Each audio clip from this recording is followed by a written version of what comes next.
Long before I hear his approach, the wind carries the smell of him and the blood of his prey. He's a rogue, so am I, and tonight, the need is on us both. Today on the Comic Book Report, Wolverine Omnibus Volume 2 from Marvel Comics. Stick around and check it out.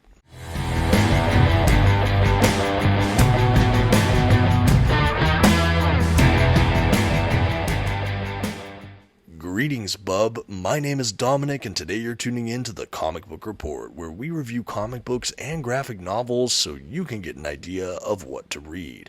And at long last, I've finally returned to the world of Wolverine and finished out the second volume of his omnibus line. This has been on my to-be-read pile seemingly forever. I've been making my way slowly but surely through this collection for I think over a year at this point, and I finally completed it, and wow, what a ride. I can't wait to discuss it today, but before we do, I'd just like to shout out the channel sponsor, OrganicPriceBooks.com.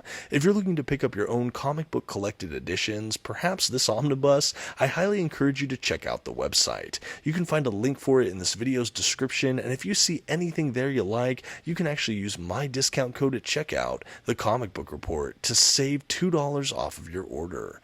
Please note if you use my affiliate link or code to make a purchase, I will earn a small commission, but it's a fantastic way to support this channel. Thank you so much for considering. Now let's get started with today's omnibus review. First, some quick facts about today's collection. The issues in this volume were written primarily by Walter Simonson, Louise Simonson, Archie Goodwin, Peter David, and more, and penciled primarily by John J. Muth, Kent Williams, Howard Chaykin, John Buscema, Mike Mignola, and more. The comics in this volume were published by Marvel Comics beginning in 1989. As far as what this omnibus includes, this volume collects Wolverine, the 1988 series, issues 11 through 30, Havoc and Wolverine Meltdown, issues 1 through 4, Wolverine Nick Fury, the Scorpio Connection, Wolverine, The Jungle Adventure, Wolverine Bloodlust, and material from Marvel Comics Presents, the 1988 series, issues 38 through 71. And finally, this is an oversized hardcover edition with glossy print paper stock, a glued binding, and a total of 1,248 pages. At this time, I'd like to go ahead and issue a general spoiler warning. I will be flipping through the contents of today's collection and commenting on plot points throughout. You've been advised. Okay, and here's our first look at that omnibus cover. I will say I did get the standard edition cover with this beautiful Wolverine springing into action from Jim Lee. There are two direct market covers for this omnibus. I'll throw up some quick thumbnails just so you can take a look at some of the other options for this volume. I personally prefer the standard edition, but to each their own.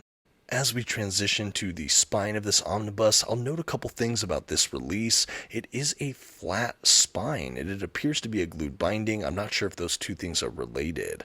A lot of the omnibuses have the kind of more bubble out look, but this is just a flat, flush spine. Also, my dust jacket has the old Wolverine font, not the stylized font logo for Wolverine. I believe they changed that over once we got to Volume 3. I'm unclear what future reprints of this omnibus may look like in this regard. As we take a look at the back cover, we do have the thumbnailed covers for all of the issues included in this book. A couple things to note though, the Marvel Comics Presents issues just have material from Marvel's Comics Presents because there's a couple stories in each comic, so what we have for Wolverine's portion is usually around a 10-page story, which is why we have so many issues listed, but the volume is only so big. Okay, now I did want to spend one more minute on this dust jacket, as well as an examination of the Under the Dust Jacket hardback book itself. I will say, because I don't think I mentioned it earlier, in addition to different front covers on the dust jacket, the other direct market covers might also have a different Wolverine on the bottom of the spine. All other details of the releases between the standard edition cover and the direct market cover should be identical. Now, after I show you this dust jacket, again, you saw the interior flaps this time, we will go ahead and transition to the hardback book itself, and we'll take a look at the art that's printed on the book. The front cover of the hardback book itself is actually one of the direct market dust jacket covers, which is kind of nice to see. The spine of it is just kind of a reproduction of what we have on the dust jacket, and then the back is this awesome epic picture of Wolverine. Again, a really interesting hardback print, but I think overall a really great way to showcase more art of Wolverine. I think the graphic design for this release is pretty spot on. I have no complaints whatsoever on my end about the design work. Okay, now that we've finished our look at the exteriors, we can go ahead and take a quick examination of that binding I mentioned. So I will say, I believe overall this is a glued binding. I can't tell if there's also some sewn work being done here, but I definitely see a healthy amount of glue. All that being said, I actually think this binding is pretty good. There is a little bit of an eye, and I think the book actually laid down pretty flat, so no complaints from me on this guy. And once we go ahead and finish up the binding here, we can go ahead and transition to diving into this book proper. And as we make our way into this omnibus, we have our end pages, the title page, we have a great creator breakdown page, and this is important because this is just such a cavalcade of great comic book talent. We have so many writers and artists attached to this omnibus because we honestly just get so much collected in this one volume. After that, we do have a table of contents, which is always lovely to see, and then we are basically off to the races. We jump into the first narrative, which in this case is the Havoc Wolverine Meltdown miniseries. This is a 4-issue miniseries, as I mentioned earlier in the video, and I'll say right from the jump, I found this to be a little disorienting. Once it was all said and done, I do think that this was a really striking and awesome Wolverine story, and being a fan of Havoc after reading Peter David's X Factor, I was definitely intrigued by the character work here and these two paired up. It is kind of an alarmist, post-Chernobyl kind of mutant-based action story, where we have this kind of irradiation incident and kind of radioactive mutant, and we have Havoc and Wolverine just getting caught up into this kind of international conspiracy, and it's all really interestingly done. I think the most notable aspect here is definitely the artwork, which is kind of this surrealist painting, kind of impressionistic sort of work, and I think that's why I had an issue kind of connecting with the material here. It is absolutely a work of art, but I think for me it took me out of the actual narrative a bit just because it felt more like I was reading an art piece, and again, the art just isn't quite my flavor. This is me by no means putting down the art. I think it's tremendously talented. It's just not my personal preference. But that's how we start this omnibus, and I will say, in case you're unaware, just to give a little bit more context, this is the Wolverine Omnibus Volume 2, so some of you might even be asking, can I start with this if I can't find a Volume 1? Let me just give a quick context and you can kind of decide for yourself. So Wolverine debuted in the pages of The Incredible Hulk. He went on to become a mainstay in the Uncanny X-Men universe and Greater X books after kind of the giant-sized X-Men issue by Len Wein before getting onboarded in Chris Claremont's X-Men team. After that point, really, Wolverine is such a mainstay in Marvel Comics and the X-Men universe by and large, so you have a lot of his earliest exploits in the pages of the Uncanny X-Men omnibuses from Chris Claremont and so forth. What are these Wolverine-specific omnibuses? Honestly, it's a great question. Volume 1, we get all of the earliest kind of solo works or appearances.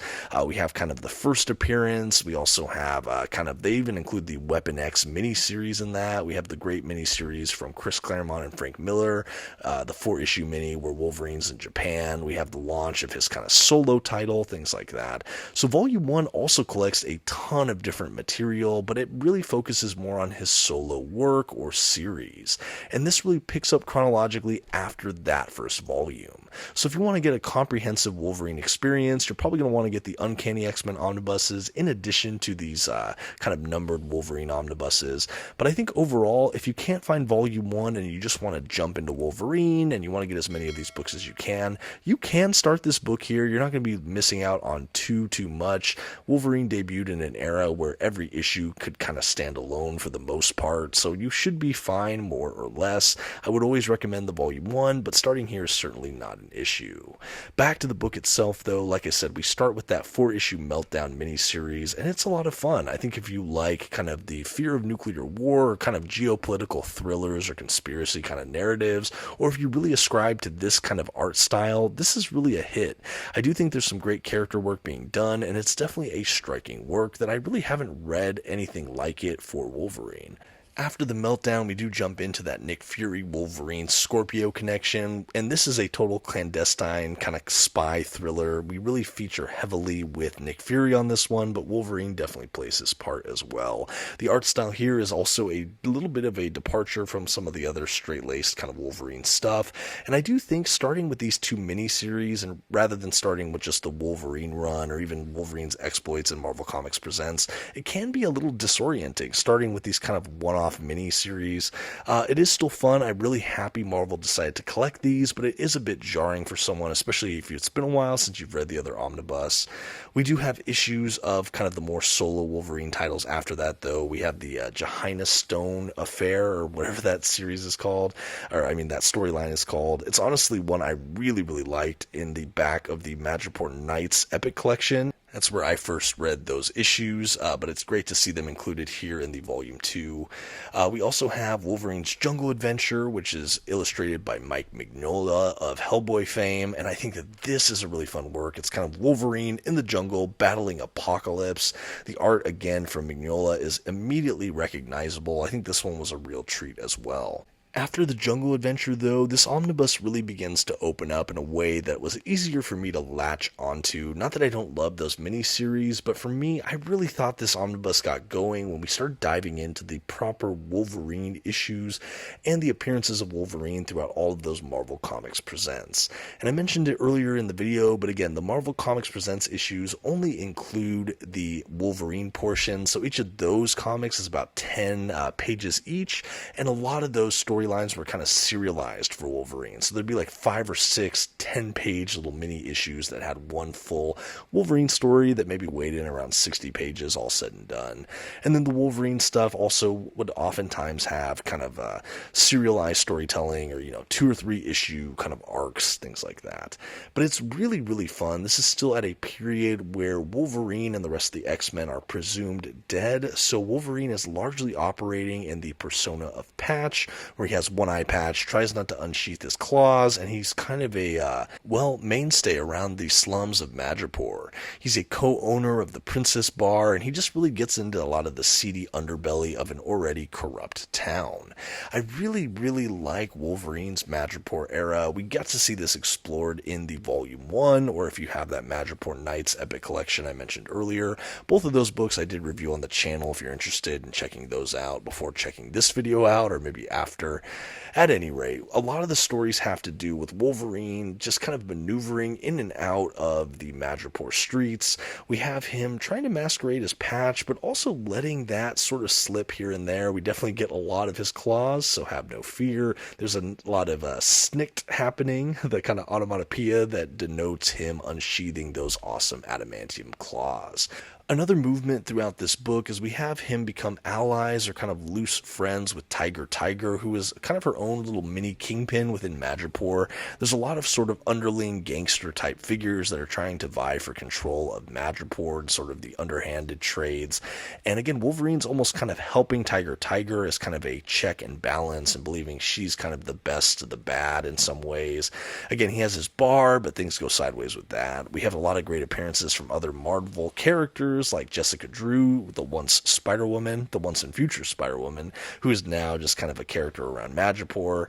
We have Karma of the New Mutants, if you're a fan of that Chris Claremont X series. We have her showing up quite a bit in the streets of Madripoor throughout this collection, which is always nice. I really liked some of the other Marvel superhero inclusions throughout this book. We have some crossover with characters like the Amazing Spider-Man and even Ghost Rider. We have some of the kind of Acts of Vengeance era tie-ins, which is fun.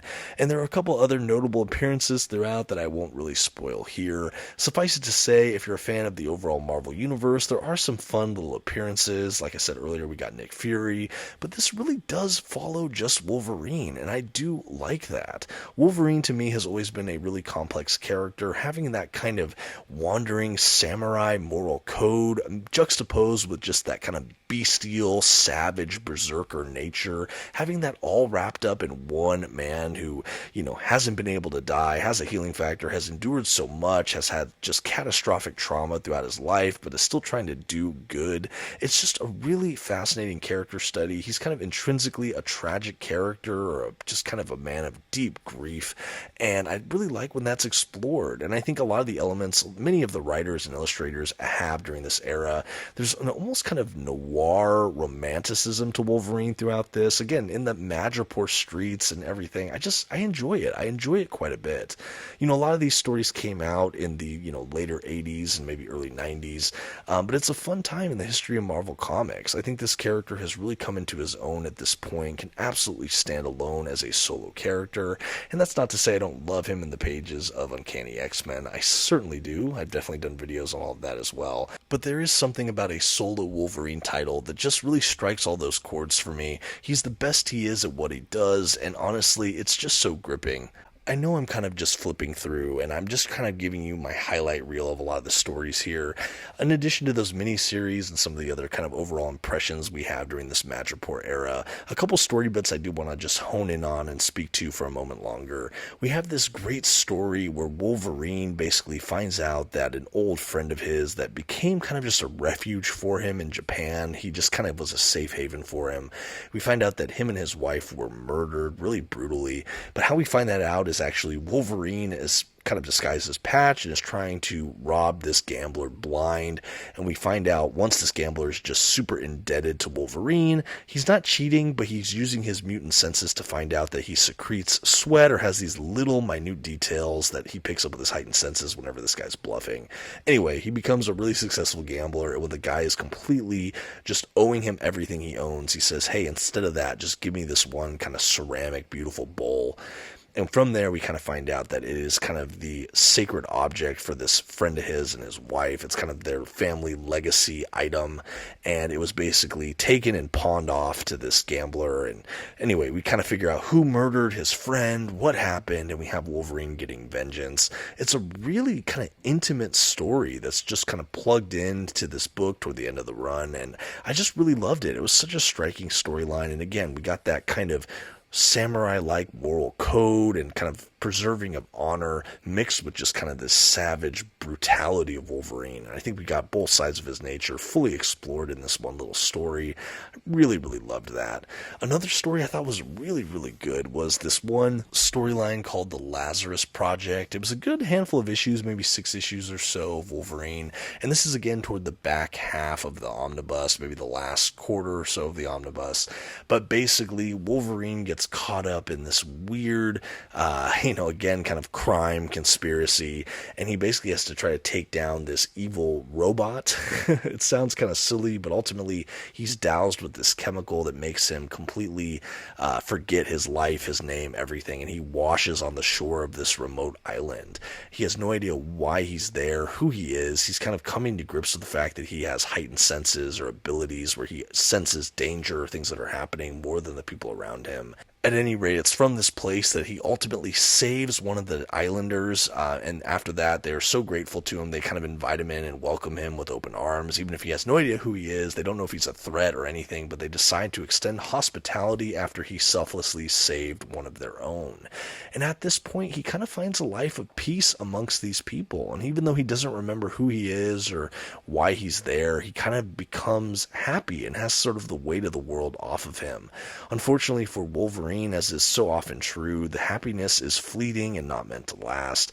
Ultimately, we have these kind of mercenary groups trying to find this hidden artifact that was safeguarded by these island people. Wolverine senses the danger, but is a little too late, and basically everyone on the island, for the most part, is slaughtered in front of him. He is absolutely broken, but in the midst of all the ashes and pain, it kicks loose who he is, and he remembers he's Wolverine. In fact, one of the issues toward the end of the story basically has him kind of with tears in his eyes in front of the fire, kind of burning, just scene of war. We have him basically saying, I'm Wolverine. And after that, when he has his memories back, he teams up with one of these mercenary figures who's defected, realizing that the people he was working for were really bad, and the mutant Karma, who I mentioned earlier from the New Mutants. The three of them basically band together to stop this evil organization, to stop the Lazarus Project. And there's more to that story that I won't spoil here, but that was another huge highlight in this collection for me. Really, really loved that story. Another one I mentioned a little earlier, the Johanna Stone Affair. It's like a 6-issue series as well, where there's kind of like pseudo-vampires. Anyway, another really good story, and we get a lot of those. We get a lot of little great stories throughout this kind of greater Madripoor era for Wolverine. After we bounce around from the Wolverine series and the Marvel Comics Presents Wolverine appearances, we actually end this omnibus with another kind of graphic novel or little miniseries, the Wolverine Bloodlust.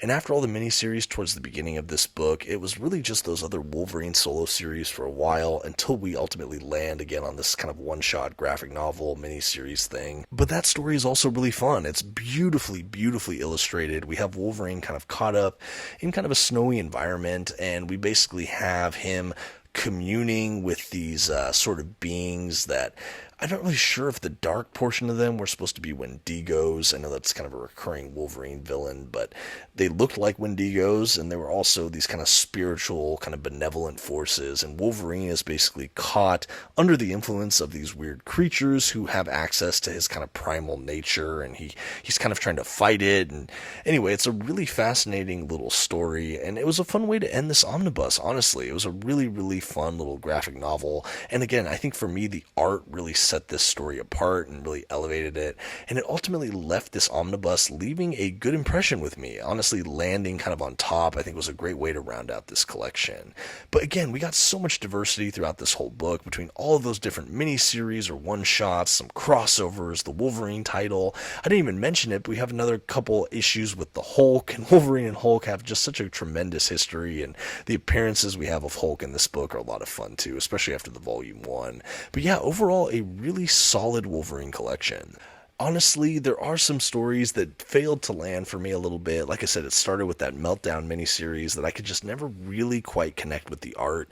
And again, some stories are a little bit lackluster. I certainly didn't talk about every single story covered in this omnibus. Honestly, that video would go on for several hours because there's just so much Wolverine content here.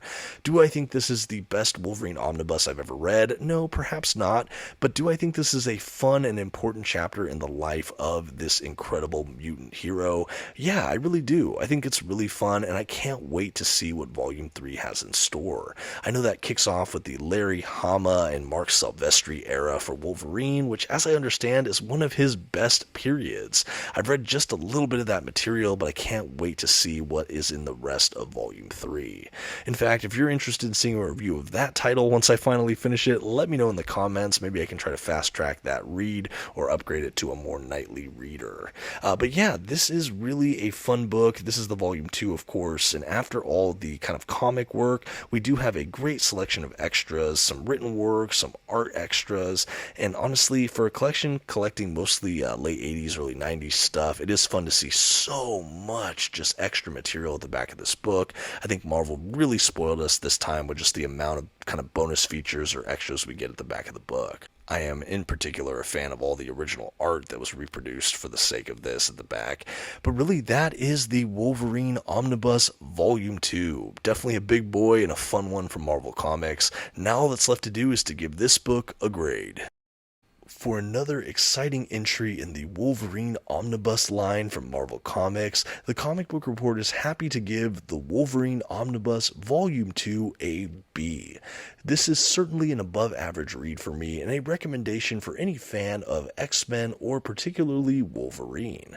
I will say overall the collection did have uneven moments. I think when the issues hit, they soared, but there were some that were maybe a little bit lackluster. The art as well had a lot of variety. Some artists I really just gravitated to more than others, but I think with this much variety, while it can lack some cohesion from time to time, there very well could be a little something for everyone. Again, maybe not my favorite Wolverine omnibus of all time, but I do think it is an essential part of his history. I'm a sucker for this whole Madripoor era, the Patch era, and this is definitely smack in the middle of all of that, and I had a blast with this book. It took me some time to get through, but now that I've finished, I find myself already wanting wanting to revisit some of the early stories. But let me know what you think of Wolverine Omnibus Volume 2. Have you been keeping up with these releases? Have you read all this material? What do you think of the previous volume or subsequent volumes? Do you even like Wolverine? Let's get all that discussed in the comments, and thank you so much for watching. Until next time, this has been the Comic Book Report.